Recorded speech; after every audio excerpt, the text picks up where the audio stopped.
Bonjour à toutes et à tous, nous sommes aujourd'hui réunis à la FNTP au cœur de Paris pour le Cities Impact Forum, le rendez-vous fédérateur des acteurs publics engagés dans la transition durable des territoires, organisé par le Hub Institute. Pour notre prochaine interview, direction la ville d'Alfortville, avec Khadija Ouboumour, adjointe au maire d'Alfortville déléguée au développement durable, agenda 2030 et territoire équitable. Bonjour Khadija. Bonjour Lynn. Vous avez piloté dans votre territoire le Greenhouse, un lieu de rencontre et d'éducation autour de l'engagement d'Alfortville dans les ODD. Pourriez-vous nous éclaircir sur les origines de ce projet du Greenhouse ? Tout d'abord, je vous remercie pour cette invitation. Alfortville, c'est une petite ville qui se trouve dans le Val-de-Marne, de un peu plus de 44 000 habitants. Notre histoire avec le développement durable, elle date depuis plusieurs années, depuis les années 80, notamment sur le mix énergétique, et on a commencé à l'époque par la géothermie. Moi, personnellement, dans l'engagement personnel, j'étais depuis dans les années 2000 sur les OMD, les objectifs du millénaire pour le développement. Et en 2008, je suis rentrée en municipalité pour apporter l'engagement pour la ville. Et on a commencé par mettre la ville pilote, pour la campagne nationale des territoires équitables. C'est quoi cette campagne ? Elle était lancée par l'ONU. Donc pour les villes, ils avaient le choix de travailler sur les 8 objectifs du développement durable. Nous, on avait choisi de travailler sur l'objectif 8, qui était le partenariat pour le travail décent et le développement. À partir de là, on a créé la délégation commerce équitable et on a commencé à travailler sur la question du travail décent et la rémunération juste pour les agriculteurs et les petits producteurs. Jusqu'à 2015, comme vous savez, les OMD sont devenus les ODD. Et Alfortville a continué son engagement et pour vraiment rentrer dans la démarche, il a créé cette délégation de l'agenda 2030 par la déclaration d'engagement pour la planète. On avait vu un peu gros, on a dit pour sauver la planète, qui s'articulent autour de 4 axes très importants qui sont le vivre ensemble, l'environnement, l'éducation, les mobilités et l'alimentation. On a mis en place la Greenhouse qui était un lieu, qui est toujours un lieu d'émulation, de production, d'information, surtout pour pouvoir être un levier pour avoir les habitants et les citoyens qu'ils aient accès à l'information et ce que c'est que le développement durable. En 2019, on a créé cette structure. 2020, on a voté l'agenda 2030 au conseil municipal et on a mis en place une commission ad hoc qui intègre vraiment la majorité et l'opposition, tous les élus qui peuvent aussi contribuer à apporter des idées et des propositions pour travailler ensemble sur l'agenda 2030. Comment intégrez-vous les citoyens en tant que partie prenante dans cette transition écologique ? Comme j'ai évoqué, le lieu d'émulation et d'information qui est la Greenhouse, c'est aussi un lieu où il y a eu chaque mercredi, chaque samedi des ateliers autour de l'agenda 2030 et des objectifs de développement durable, que ce soit l'alimentation, que ce soit autour de l'eau, que ce soit autour de la biodiversité. C'est par thématique. Tous les 3 mois, on change de thème.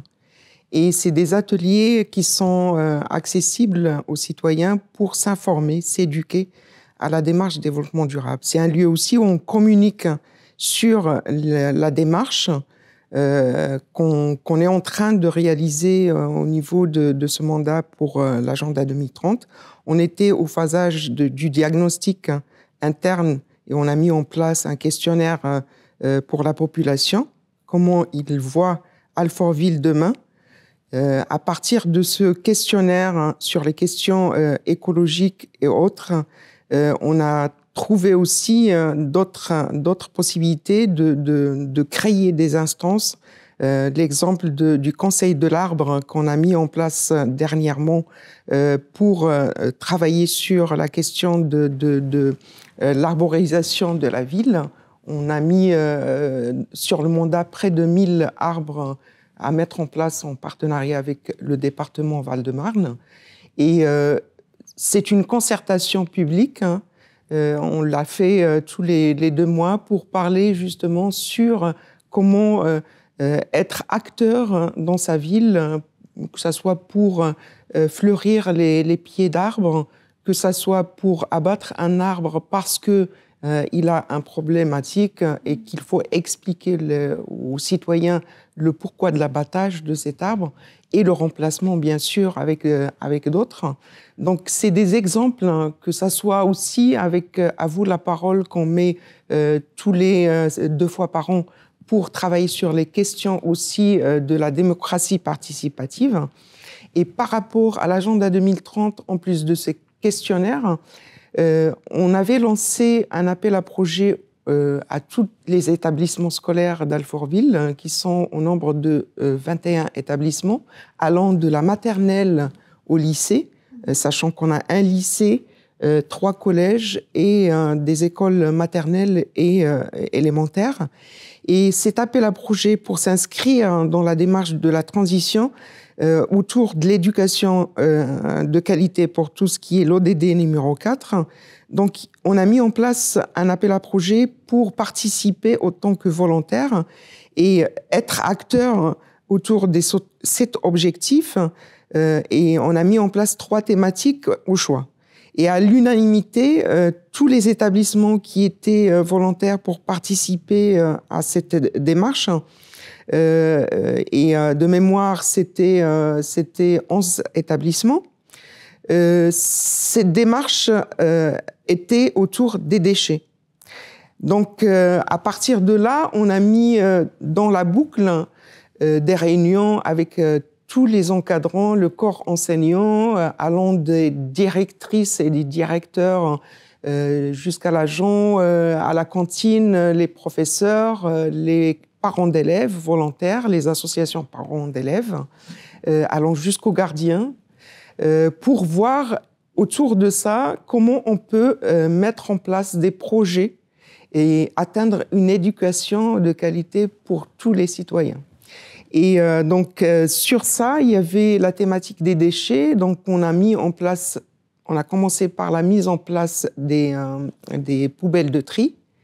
Et au jour d'aujourd'hui, on est arrivé à la mise en place des tables de tri dans les cantines, sachant que tout ce qui est question de déchets et question de la cantine scolaire, c'est au niveau de GPSEA, Grand Paris Sud-Est à venir. Mais on a aussi la délégation sur le territoire, on a nos élus qui travaillent sur cela. Et à partir de 2019, avec 2020, on s'était arrêté parce qu'il y avait le Covid. On a repris en 2021. On met en place des ateliers dans chaque classe et on avait un retour très positif, notamment des parents d'élèves qui racontaient que c'est une démarche qui... les enfants rentraient chez eux, ils racontaient ce qui se passait à l'école, ils faisaient aussi référence aux jardins pédagogiques. Les jardins, pratiquement toutes les écoles, ils ont des espaces où ils ont mis en place des petits jardins pédagogiques. Et l'idée dans ce tri, c'est de faire la boucle, ça veut dire d'avoir le compost pour pouvoir mettre en place la loi des biodéchets et en même temps que ce compost sert aussi dans les espaces verts. Donc c'est vraiment une démarche globale qui concerne les agents, puisqu'on a fait des formations pour tous les agents de la ville et aussi les agents dans les écoles pour les sensibiliser sur la question du développement durable et de l'objectif développement durable numéro 4, mais aussi de l'agenda 2030, puisque cet objectif-là, qui relève de notre déclaration d'engagement pour la planète éducation de qualité, qui touche pratiquement tous les établissements scolaires avec un affichage des éco-gestes autour d'économie d'énergie, économie de l'eau, et aujourd'hui la question des déchets. Donc les enfants, comme on avait toujours soulevé en commençant ce travail, on fait tout ça pour l'avenir de nos enfants. Et pour moi, c'était très symbolique de commencer autour de l'éducation de qualité pour sensibiliser les grands et éduquer les petits à pouvoir prendre les choses à temps pour vraiment préserver notre environnement et la planète. Et je pense que c'est quelque chose qui pourra se faire avec les citoyens, avec les acteurs locaux, parce qu'on ne peut pas avancer pour l'atteinte des objectifs à l'horizon 2030 sans tous les acteurs locaux. Pas que les collectivités territoriales, on a besoin des entreprises, des associations, des enseignants, des commerçants, pour pouvoir concrètement arriver à atteindre les objectifs à l'horizon 2030. Comment assurez-vous que ces initiatives de développement durable, ils répondent également donc, aux besoins des communautés locales et qui favorisent derrière une équité territoriale? Je vous donne l'exemple de quand on a engagé la ville autant que territoire équitable, dans la campagne ville pilote, dans la campagne nationale territoire de commerce équitable. C'était quelque chose qui ne parlait pas aux gens parce que en quoi ça me concerne. Aujourd'hui, tout le monde est vraiment concerné par l'alimentation. Il y a quelque temps, au mois de mars, on avait assisté avec désarroi à tout ce qui s'est passé, les grèves des agriculteurs, etc. On a une concurrence déloyale en France par rapport à l'agriculture paysanne. La ville d'Alfortville, par exemple, quand on a travaillé sur la question du travail décent, l'objectif numéro 8, c'est quelque chose qui s'articule autour des politiques publiques et aussi citoyennes et associatives. En quoi ça consiste, cet exemple-là particulièrement? La ville a mis en place dans ses cahiers de charges de prioriser l'équitable et les bio dans les cantines et aussi dans la crèche. De l'autre côté, on a mis en place, ça veut dire on a soutenu des associations paysannes qui se sont créées depuis 2012 sur la ville. Donc c'est un commerce équitable local qui est 2 AMAP sur la ville qui fournissent les adhérents qui partent avec leur panier pour avoir une nette transparence sur ce qu'ils mangent. Donc, au-delà de la question publique dans la santé publique et l'environnement, on a au sein de la municipalité, dans les cahiers de charges, en 2014, on a intégré les clauses sociales et environnementales dans la commande publique. Et on a recentralisé tout ce qui peut se faire localement. Donc, bien sûr, les collectivités territoriales, ils ont le pouvoir de faire émerger des initiatives locales, mais sans les citoyens et sans la sensibilisation et l'implication des acteurs locaux, on ne peut pas avancer. Que ce soit sur des politiques publiques, comme je viens d'énumérer, que ce soit sur l'agenda 2030. L'agenda 2030, je l'ai toujours dit, et moi, je suis très engagée là-dessus depuis 2000. On ne peut pas avancer si les citoyens ne sont pas au centre de nos préoccupations. L'environnement, le langage vert, ça concerne toutes les populations. Et encore plus les populations qui sont en précarité. La question de l'énergie, la question des soins, l'accès à l'éducation, l'accès à l'alimentation saine et de qualité, tout ça, ça concerne à l'énergie, à se réchauffer. On va rentrer en période hivernale. Tout ça, ça concerne les personnes en précarité d'abord, que ça soit en France ou ailleurs. C'est une question primordiale pour pouvoir avancer sur l'agenda 2030. Merci beaucoup pour ces projets, pour votre engagement envers votre ville. Merci à vous.